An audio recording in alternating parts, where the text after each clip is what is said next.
হাজারো ব্যথা বেদনার পরে ফিরে আসনি তুমি আপন ঘরে। দিনের আলো তুমি ছড়িয়ে দিতে চলে গেলে মদিনায় মক্কা ছেড়ে। হে রাসূল তোমাকে ভুলি আমি কেমন করে। হে রাসূল তোমাকে ভুলি আমি কেমন করে। আশহাদু আল্লা ইলাহা ইল্লাল্লাহু وأشهد أن محمدًا عبده ورسوله الذي أرسله بالحق بشيرًا ونذيرًا وداعيًا إلى الله بإذنه وسراجا وقمرا منيرا فقد قال الله تعالى في كلامه المجيد সবাই জবান ছেড়ে পড়ি আউযু বিল্লাহি মিনাশ الشيطان الرجيم بسم الله الرحمن الرحيم وعد الله المؤمنين والمؤمنات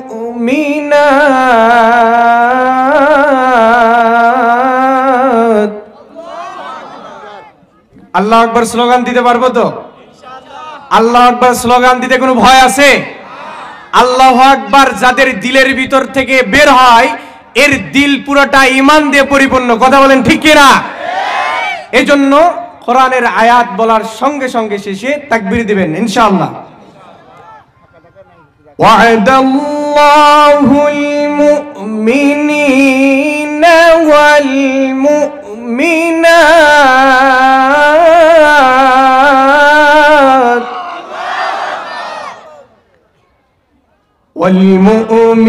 والمؤمنات جنات تجري من تحتها الأنهار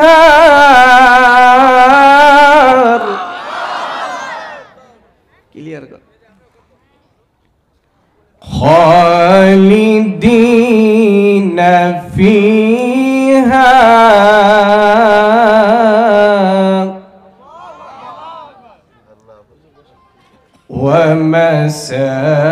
ومساكن طيبة في جنات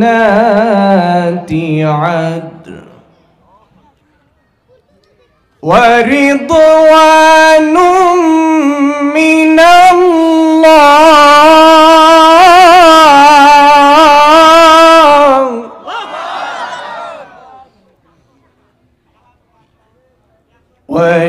ورضوان من الله أكبر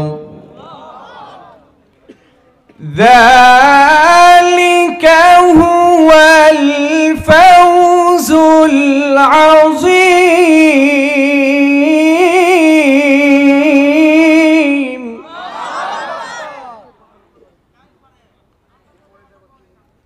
الله أكبر ولله الحمد بسم الله الرحمن الرحيم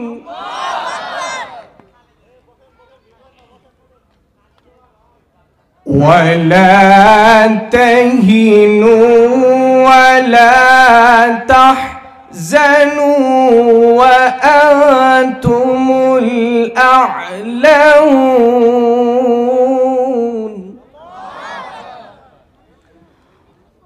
وأنتم الأعلون إن كنتم مؤمنين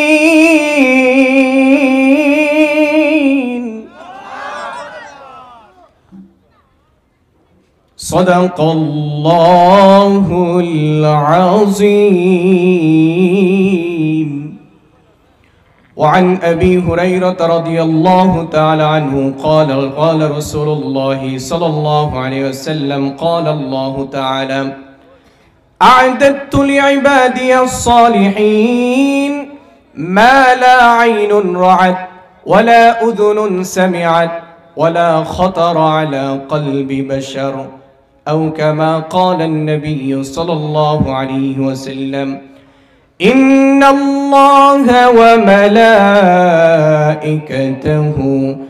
يصلون على النبي يا أيها الذين آمنوا صلوا عليه وسلموا تسليما اللهم صل على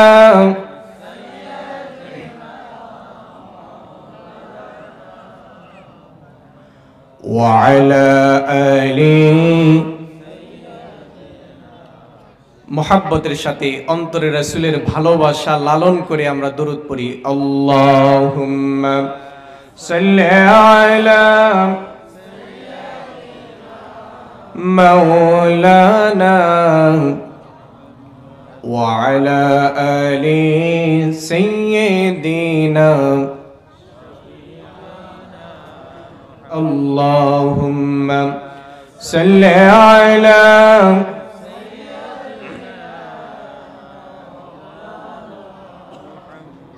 وعلى آل سيدنا لا إله إلا الله لا إله إلا الله لا إله إلا الله زوري لا إله إلا الله যার দিলে আছে আমার আল্লাহর ভয় আল্লাহ আল্লাহ সব সময় যার দিলে আছে আমার আল্লাহর ভয় আল্লাহ আল্লাহ সব সময় আহার নিদ্রা কিছু মানে না আহার নিদ্রা কিছু বোঝে না বুঝে শুধু ইল্লাল্লাহ লা ইলাহা ইল্লাল্লাহ জোরে লা ইলাহা ইল্লাল্লাহ লা ইলাহা ইল্লাল্লাহ লা ইলাহা ইল্লাল্লাহ মুহাম্মাদুর রাসূলুল্লাহ সাল্লাল্লাহু আলাইহি ওয়াসাল্লাম। বাংলাদেশের ঐতিহ্যবাহী জেলা কুষ্টিয়া জেলার অন্তর্গত সদর থানার বটতল মধ্যপাড়া মিয়াপাড়া মিল প্রাঙ্গণে আয়োজিত আল ইনসাফ ইসলামিক ও স্বেচ্ছাসেবক সংগঠনের উদ্যোগে প্রথম বাৎসরিক তাফসিরুল কোরআন মাহফিল। উক্ত তাফসিরুল কোরআন মাহফিলের সভাপতিত্বের পদকে অলংকৃত করেছেন সৈয়দ শহীদুজ্জামান। আল্লাহ তাআলা এই সভাপতি চাচাজিকে সম্মানগুলোকে দুনিয়ার এবং আখিরাতে বৃদ্ধি করে দিক বলে আমিন। অত্র মাহফিল পরিচালনায় ছিলেন হাফিজ মাওলানা জাহাঙ্গীর আলম হাফিজাহুল্লাহ, মুহতামিম আমিনা রওশন জামান হাফিজিয়া মাদ্রাসা, আমার অত্যন্ত কাছের প্রিয় ভাজন বড় ভাই। আল্লাহ তাআলা তার জেহেনের ভিতরে, আমলের ভিতরে, ইলমের ভিতরে, কর্মের ভিতরে খুলুসিয়াত এবং ঈমানের দৌলত দান করুক বলে আমিন। আমার পূর্বে অনেকেই বাদ মাগরিব আলোচনা করেছেন। হাফেজ সিয়াম নামে একজন আলোচনা করেছেন, বটতল মোড় জামে মসজিদের ইমাম আলোচনা করেছেন, এবং আমার পর আলোচনা করবেন অত্র মাহফিলের প্রধান মেহমান প্রধান বক্তা বিশিষ্ট আলেমে দ্বীন, বলিষ্ঠ কণ্ঠস্বর, মুফাসসিরে কোরআন হাফিজ মাওলানা মুফতি Moinul Haque Ahsani Jhalakathi, MA double all first class, ইসলামী বিশ্ববিদ্যালয় কুষ্টিয়া। আলোচক Baishakhi TV, 21 TV, Bangla Vision TV, Dhaka. আমার একদম অত্যন্ত কাছের প্রিয় বড় ভাই, একদম বন্ধুসুলভ আচরণ, যার সাথে আমার বিশ্ববিদ্যালয়ে আগমনের শুরুর কোচিং জীবনের তিনি শিক্ষকও এবং বিশ্ববিদ্যালয়ের বড় ভাই। আল্লাহ তাআলা তার হায়াতের মধ্যে ইলমের ভিতরে পুরা বিশ্বব্যাপী কোরআনের এই আলোচনাগুলো শোনানোর জন্য তাকে কবুল করে নিক, বলে আমিন। আর একটু জোরে বলে আমিন। আমরা কোরআন শুনবো কোথা থেকে? কোরআন থেকে, রাসূলের হাদিস থেকে, ঠিক কি না? এর বাহিরে কোনো আলোচনা হবে না, করাও ঠিক না, ঠিক না? কোরআন থেকে যেই ব্যক্তি কথা বলে, এই ব্যক্তির ভিতরে, কথার ভিতরে কোনো ভুল থাকে না, ঠিক না?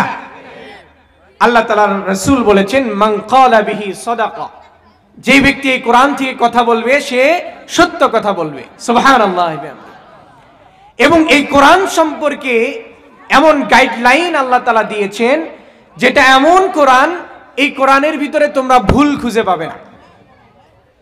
আমরা এমন কোরআন থেকে কথা শুনবো বিশ্বাসের সাথে, আত্মবিশ্বাস নিয়ে, যে এই কোরআনের ভিতরে কোনো ভুল নাই। এবং এই ভুল নাই এই কথার স্বীকারোক্তি যিনি চ্যালেঞ্জ দিয়েছেন, তিনি পুরা বিশ্বের বিশ্বায়নের যিনি সৃষ্টিকর্তা, তিনি কে? তিনি বলেছেন এই কোরআনের ভিতরে কোনো ভুল নাই। মানুষের কাছে কোরআনের 3 জায়গায় চ্যালেঞ্জ করেছে। প্রথম বলেছেন যে পুরা কোরআনের অনুরূপ তোমরা কোরআন নিয়ে আসো। দ্বিতীয় বলেছেন কোরআনের 10টা সূরার অনুরূপ তোমরা সূরা নিয়ে আসো। তৃতীয়বার বলেছেন একটা সূরার অনুরূপ তোমরা সূরা নিয়ে আসো। আল্লাহ তাআলা বলেন, কুল ইন জিতামাতিল ইনসু ওয়াল জিন্নু আলা আন ইয়াতু বিমিথলি হাদাল কুরআন।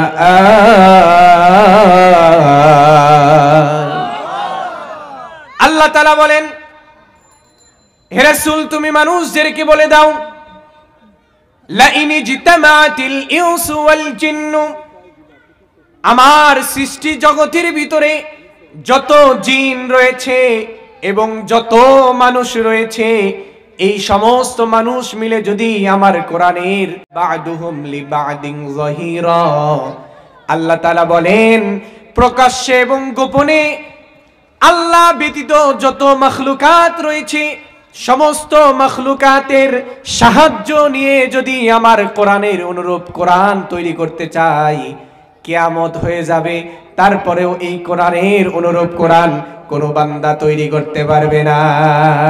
সুবহানাল্লাহ। এই কোরআন মানুষকে ভুলহীন ভাবে, দ্ব্যর্থহীন কণ্ঠে, সন্দেহাতীত ভাবে মানুষের এমন ভাবে গাইডলাইন করে, যদি যে কোনো প্রশ্ন নিয়ে এই কোরআনকে যদি জিজ্ঞাসা করা হয়, কোরআন বলে মা ফাররাতনা ফিল কিতাবি মিন শাই, এমন কোন জিনিস নাই যেই কোরআনের ভিতরে যা বর্ণনা করা হয় নাই। সুবহানাল্লাহ। তিবিয়ানাল লিকুল্লি শাই, সমস্ত কিছু, ব্যক্তি জীবন, পারিবারিক জীবন, সামাজিক জীবন, রাষ্ট্রীয় জীবন এবং পুরা বিশ্বের বিশ্বায়নের জীবন বিধান কেমন ভাবে চলবে, এই সমস্ত গাইডলাইন এই কোরআন দিয়েছে কিনা ভাই? অথচ আমরা এই কোরআনকে বাদ দিয়ে মানব রচিত জীবন ব্যবস্থার দিকে ঝুঁকে চলি, ঠিক কিনা? আমরা চাই না কোরআনের রাষ্ট্র কায়েম হোক, আমরা চাই আমাদের ভিতরে 72-এর সংবিধান লালন করা হোক। আমরা এমন ভাবে আমাদের জীবন পরিচালনা করি, যেই জীবন পরিচালনার ভিতরে কোরআনের কোনো আইন, কোনো অনুশাসন আমাদের জীবন ব্যবস্থার ভিতরে নাই, ঠিক কিনা বলেন?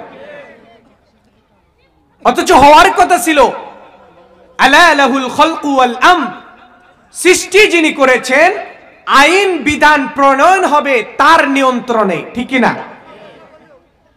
আমরা আল্লাহর আইনকে বাদ দিয়ে, কোরআনের অনুশাসন, কোরআনের চিন্তা চেতনা ধ্যান ধারণাকে বাদ দিয়ে এমন কোরআনের এমন জীবন বিধান নিজেদের জীবনের ভিতরে লালন করেছি, যার মাধ্যমে 53 বছর যাবত ধরে যেই সংবিধানের সৃষ্টি হয়েছে, এখন পর্যন্ত এই জাতি এই 53 বছরের সংবিধান দ্বারা জাতির কোনো কল্যাণকামিতা হয় নাই। ঠিক কিনা বলেন? মুসলমান কথা বলতে হবে, ঠিক কিনা? অথচ বলেন এই কোরআন যেই মানুষের জীবনের সাথে এই কোরআনের কালিমা লিপন হয়ে গেছে, বান্দা একটু চিন্তা করেন, আফালা ইয়াতাদাব্বারুনাল কুরআন আম আলা কুলুবিন আকফালুহা। আল্লাহ তাআলা বলেন মানুষের অন্তরের ভিতর কি তালা পড়ে গেছে, অন্তর কি বধির হয়ে গেছে, তারা কি একটু কোরআন নিয়ে গবেষণা করে না? কোরআন কত দামি কোরআন, এই কোরআনের সাথে মার্কিন কাপড় লেপন করা থাকে কোরআনকে বাঁধানোর জন্য। অথচ যেই সমস্ত তলবে ইলমগুলো কোরআন শিখার জন্য এই মার্কিন কাপড় খুলে ফেলে, ওই বান্দার অনিচ্ছাকৃতভাবে যদি এই কাপড়ের সাথে পা লেগে যায়, তো ওই কাপড় মুখে নিয়ে চুম্বন করা শুরু করে দেয়। সুবহানাল্লাহ। আবার এই কোরআনকে পড়ার জন্য জমিনের ভিতরে সবচেয়ে কম মানের যেই কাঠ, সজনা ডালের যেই কাঠ আছে, এই কাঠ দ্বারা রিহাল তৈরি করা হয়। সবচেয়ে কম দামের কাঠের রিয়াল যদি কোনো তলবে ইলম বা কোনো কোরআন তেলাওয়াতকারী বান্দার পায়ের সাথে যদি অনিচ্ছাকৃতভাবেও লেগে যায়, তাহলে এই কাঠ ধরে মুখে নিয়ে চুম্বন করা শুরু করে দেয়। সুবহানাল্লাহ।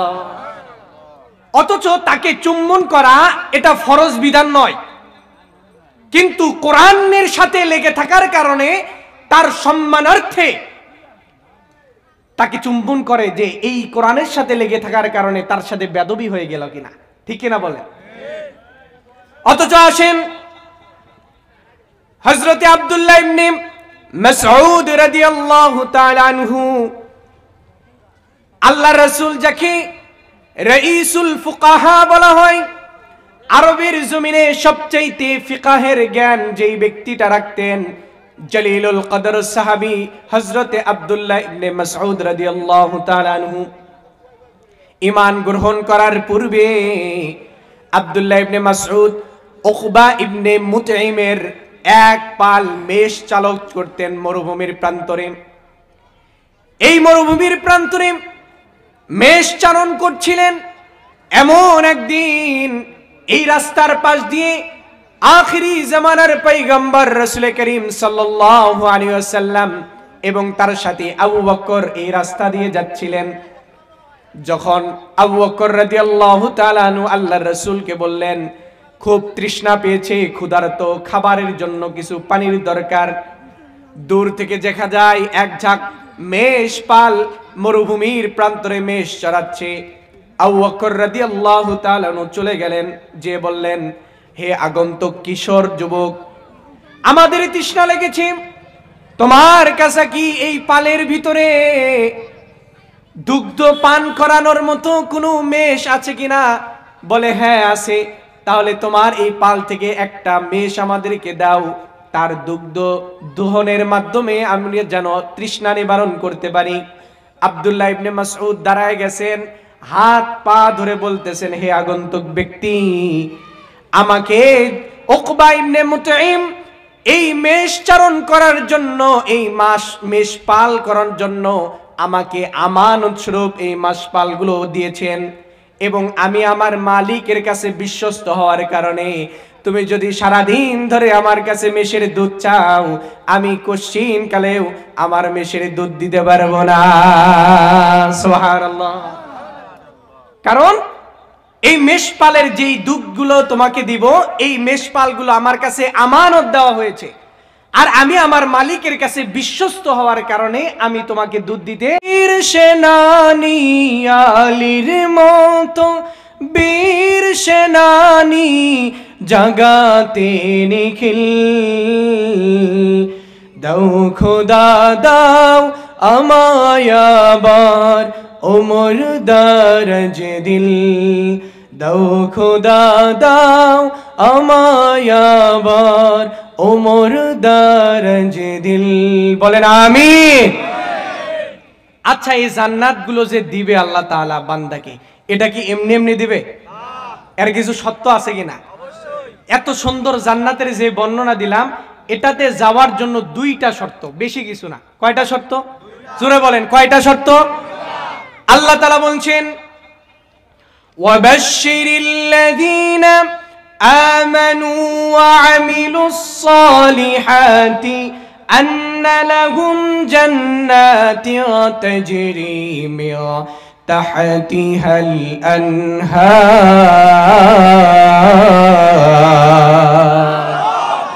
আল্লাহ তাআলা বলছেন, সুসংবাদ দাও তাদেরকে, ওই সমস্ত বান্দাদেরকে সুসংবাদ দাও। এক নাম্বার, যারা ঈমান আনয়ন করেছে। দুই নাম্বার, ঈমানের সাথে যারা নেক আমল করেছে, তাদেরকে সুসংবাদ দাও। আন্না লাহুম জান্নাতু তাজরি মিন তাহতিহাল আনহার, আমি আল্লাহ তাআলা তাদের জন্য এমন জান্নাত তৈরি করেছি যার তলদেশের মধ্যে রয়েছে অসংখ্য নহর। সুবহানাল্লাহ। তাহলে জান্নাতে যাওয়ার জন্য শর্ত কয়টা? আরেকবার বলি, কয়টা?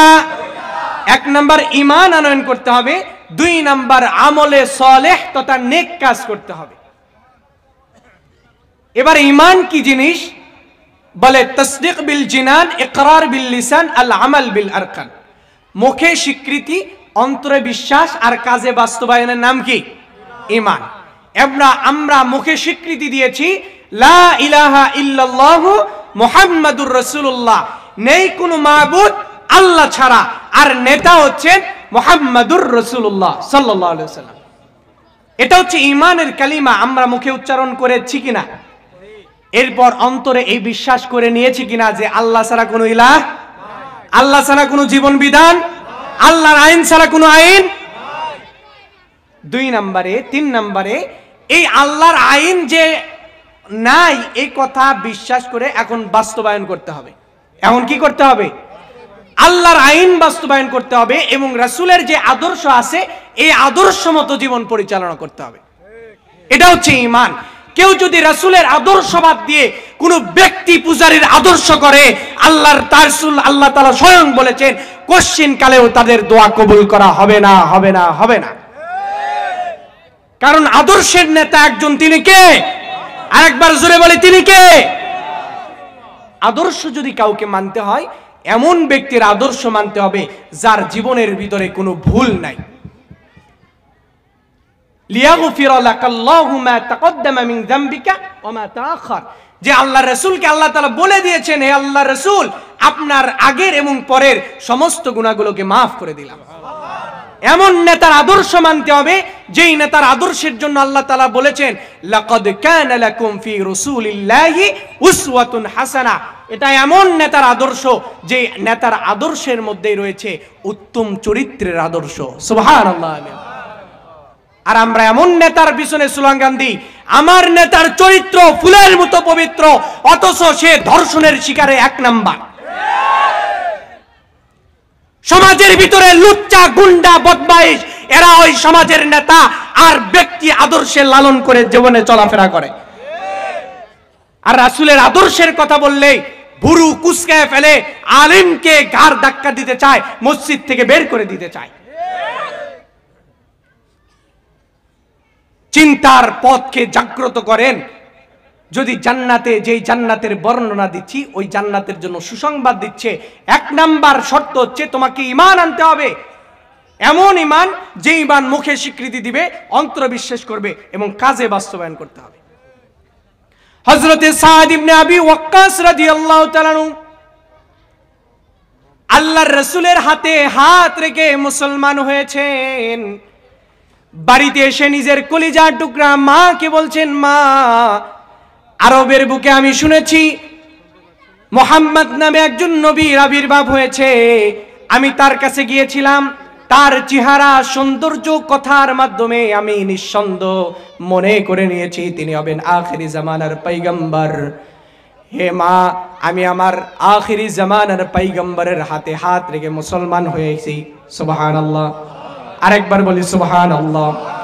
এই সাদ ইবনে আবি ওয়াক্কাস রাদিয়াল্লাহু তাআলা মাকে বলার সাথে সাথে মা রাগান্বিত হয়ে গেলেন।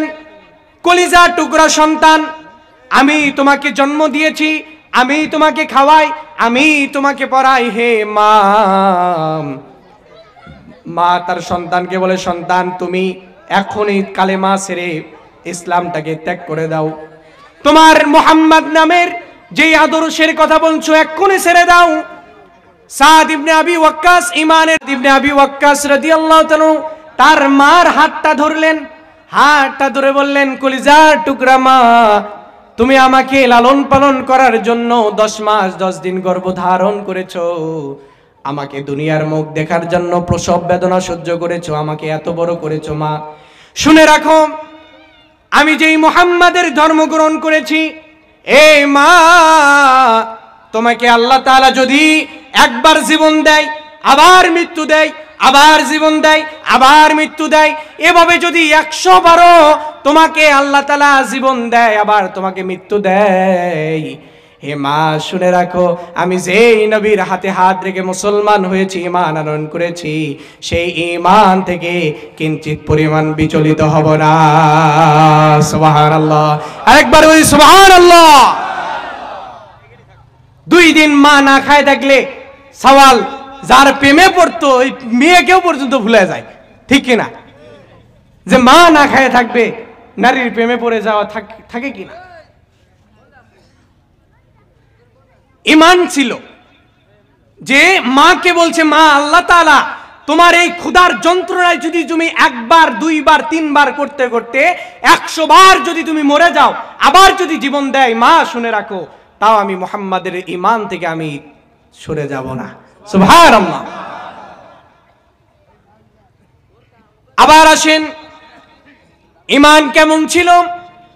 হযরতে আবু বকর রাদিয়াল্লাহু তাআলা আনহুর ঈমান, যেই দিন আল্লাহর রাসূল বলেছেন 3 বছর হয়ে গেল আমরা গোপনে এই ইসলামের দাওয়াত দিচ্ছি, কোরআনের দাওয়াত দিচ্ছি, আর তো গোপনে দেওয়ার সুযোগ নাই, কিভাবে প্রকাশ্যে ইসলামের দাওয়াত দেওয়া যায়?